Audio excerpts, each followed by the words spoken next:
In today's episode of the Pathway Presents podcast, I got a very interesting guest here with me today. I'm with Spencer Brennan, who's hailing over from the folks over at Directive, and he's the director of agency sales and marketing. And if you are in the SaaS space, I'm pretty sure either the company you work for has somehow worked with Directive, or at least you know some other SaaS founder or SaaS marketer has somehow been in touch with Directive. They're world's largest agency supporting SaaS products in their digital growth. And today we want to really deep dive into what Directive is all about and how Spencer is thinking about growth for the company. So welcome to the show. Thank you very much, Lucas. Excited to be here. Of course, yeah. So give us a quick overview, right? I gave a glimpse, but in your own words, what is Directive all about? Yeah, Directive really is, well, first and foremost, we're a full service digital marketing agency. But really where we stand out is as a growth partner for many growing SaaS and tech companies out there. And why that is we are very adept at creating strategies for our clients that align marketing action with revenue impact. So we here at Directive hold ourselves almost exclusively accountable to, after you hire us, how much more revenue can we generate for you? That alone is very aligned with many hyper growth companies within their scaling trajectory. And oftentimes, what comes with revenue growth, increased funding. And we're very proud here at Directive to have been a big part of helping a lot of companies go from Series A to IPO. So we really aim to be that external resource, that partner that helps them turn digital marketing into a predictable, scalable growth lever for them. Yeah, and I mean, if people head over to directiveconsulting.com, there's name over name of SaaS company that's obviously well known in the market, having being associated with Directive. Very cool. So now tell us a little bit about sort of what makes a SaaS company a great fit for you guys. Is there a certain scale they need to have, a marketing team a certain size, certain spend? Like, what makes a great candidate?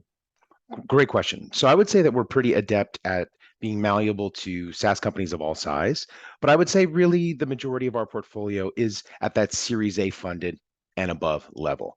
Why that is typically companies that are at that range and looking to climb that ladder will often have, or be ready, we'll say, to properly invest in digital marketing because, especially on the paid media side, it does require investment. But when even you're looking at things like SEO or your own revenue operations in house, you have to be ready to spend to usually hit the revenue goals that will get you to Series B, Series C, and so forth.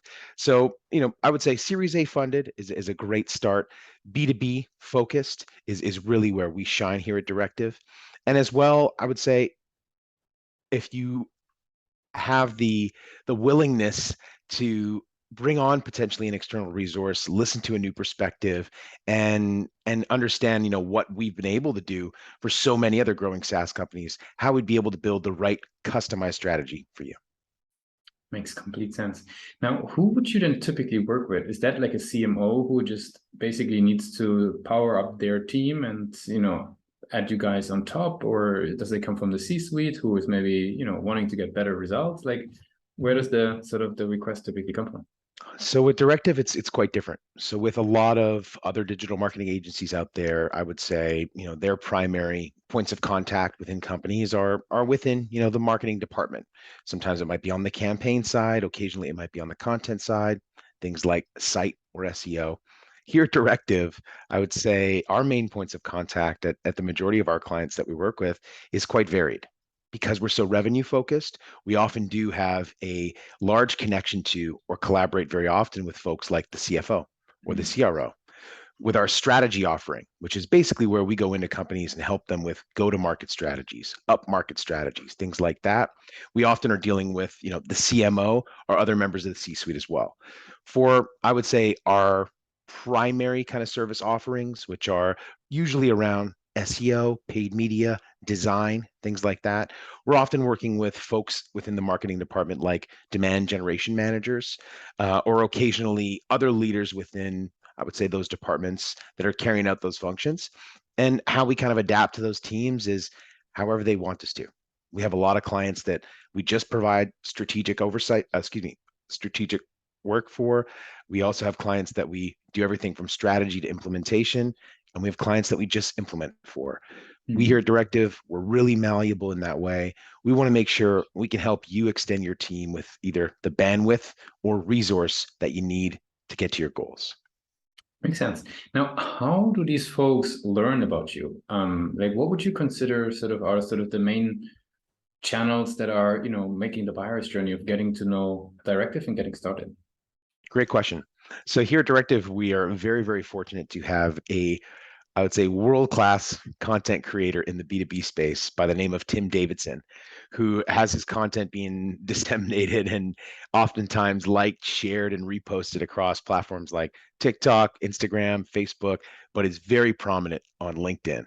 From a brand awareness perspective, that along with the very large voice that our own founder, Garrett Meredith, has on things like podcasts within the overall conference circuit in terms of speaking engagements, and with his kind of nearly daily gems these days that he's dropping on LinkedIn, we really are able to provide a lot of perspective and awareness to, how we look at performance marketing and how we've got it to be so successful for our clients.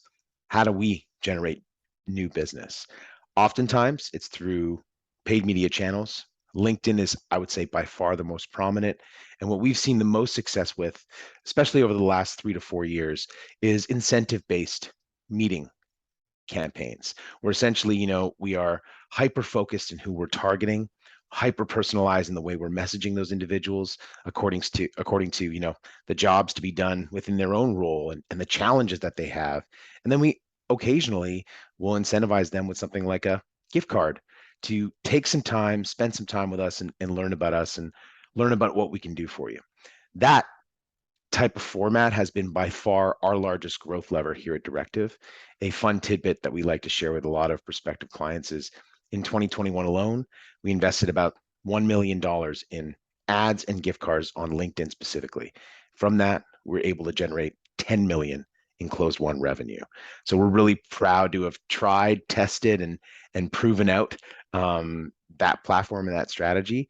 And it has been something that we've brought to many of our clients to contribute to their growth as well. Very cool. I mean, it's definitely a strategy that has been popping up here and there a little bit, potentially actually from some of your clients.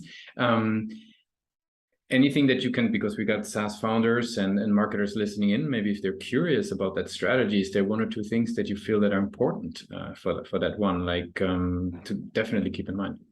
I would say number one, what's most paramount with a strategy like that is you have to have a hyper focused, hyper refined TAM, meaning total addressable market. You really need to have almost a manually verified list, the exact companies and ideally individuals at those companies that you want to go after. Why? LinkedIn, for example, is one of the highest cost ad inventories out there. Now add giving somebody free money, as in a gift card, as well to that type of program. You need to be absolutely certain that you're only serving impressions and you're only offering that incentive to folks that can move revenue for you. So all of that pre-research, all of that intensive R&D in understanding your ICPs, your personas, and building out that TAM is going to be the main contributor to your success with a campaign like that. So it definitely starts with the quality of the targeting, but then as well, be very cognizant that the gift card is just something that will stop somebody's eyes from moving. Maybe prevent them from deleting a message or clear an inbox that quickly. Where you really need to provide value and where you really need to set the stage for that intro call or that meeting that you're going to create is in the messaging. It has to be very, very focused to exactly who you're speaking to. And you really have to be positioning, the value you can provide to be very closely aligned to the issues, struggles, challenges that they're going through on a regular basis. So hyper personalization of messaging is going to be key, and ensuring that you're serving that impression to, who can move revenue for you if you get into a discussion and then maybe move them through the pipeline. That's what it's all about in knocking the LinkedIn incentive ad strategy out of the park. Very cool. Maybe one last sort of follow-up nerdy question on that. Sort of, have you guys found like a threshold? Lest there be a certain amount where it starts to become actually surprising these days to then react to the message? Great question. So I won't give away all the secrets, but I Sure. will say irregular or creative amounts when it comes to gift cards are often ones that simply catch eyes, pique curiosity, and are even more effective. Mm-hmm. Your standard, let's say $50, Mm-hmm. isn't necessarily enough to move the needle or stop the Mm-hmm. eyes. So you often have to be a little bit creative on, okay, maybe it's $51. I'm not saying that that's the actual suggestion or something we've ever done, Yeah. but it is something that you kind of have to think about is the psychology a little bit of what you're dangling in front of that prospect. Makes sense. So I will not push you harder on that strategy. I think you already shared enough great insights on that. So let's move on a little bit. So super interesting. So, what I'm curious now is if we're talking about people, getting to know Directive, what role does the website play? What role do you feel Directive's website plays in their journey? Great question. I would say, we actively see a number of our very high quality opportunities come in through both activity and engagement on our website. Why? I would say it's pretty robust up front of demonstrating kind of who we are, what we're all about, and what we aim to do. But much deeper than that, there is a lot of messaging related to, us being that growth partner, like I spoke to you about. If you scroll down 2 inches on our website, you'll see about 12 companies that we helped, occasionally go from Series A to IPO or acquire funding stages and things like that. So that's where we really like to set the stage for, who we are, because there's thousands of digital marketing agencies out there, many of them who have, extensive B2B experience and a lot that have worked with a ton of SaaS companies. But we really like to be demonstrative about not only the success we've been able to help our clients achieve, how many of them we've been able to do it for, but also how we approach digital marketing with quite a different methodology and one that's been really successful for our clients as well. That on top of, the ability to dig deep on our service offering, what our team looks like, and a ton of resources for anyone who wants to engage with that site really does help set the stage and position us as, true experts kind of in our field. And really helps, I would say, also bring potential customers into what our mindset's all about and how detailed we are in our approach. Spencer, that really gives us a great overview on how you're thinking about growth and the website. I want to sort of switch gears a little bit and get to know you a little bit better. I got some rapid fire questions to wrap it up for today. Are you ready for those? I'm ready. What is the last book that you read?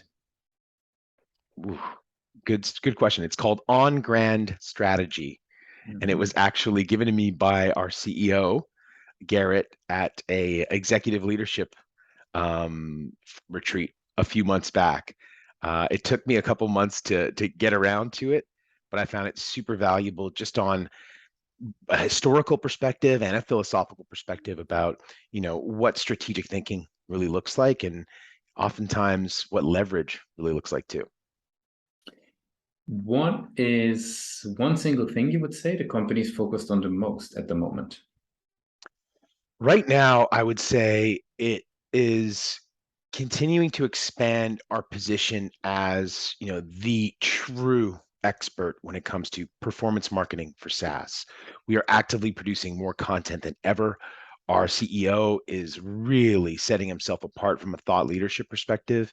And I think that that is really a concentrated effort to make sure that outside of our other growth tactics, like, absolutely, exploding our pipeline with intro crawls and things like that, and proving out, things like those gift card strategies we were talking about.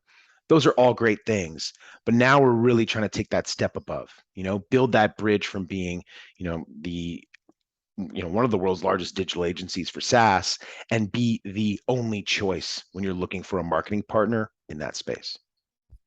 Very good.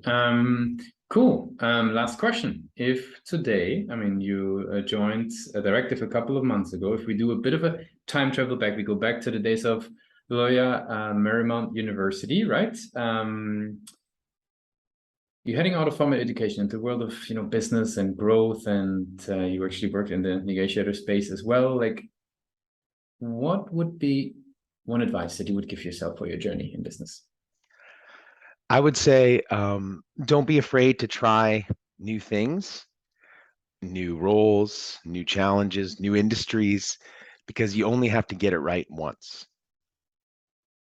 That makes a whole lot of sense, Spencer. I really appreciate you took the time with us today. I want to give you the very last word. If somebody would be forgetting all that we discussed about Directive, what's the one thing that they should remember? If you're ready to grow, call me. Thanks a lot for being a guest on Pathfinder Presents. Thanks a lot, Lucas. Appreciate the time.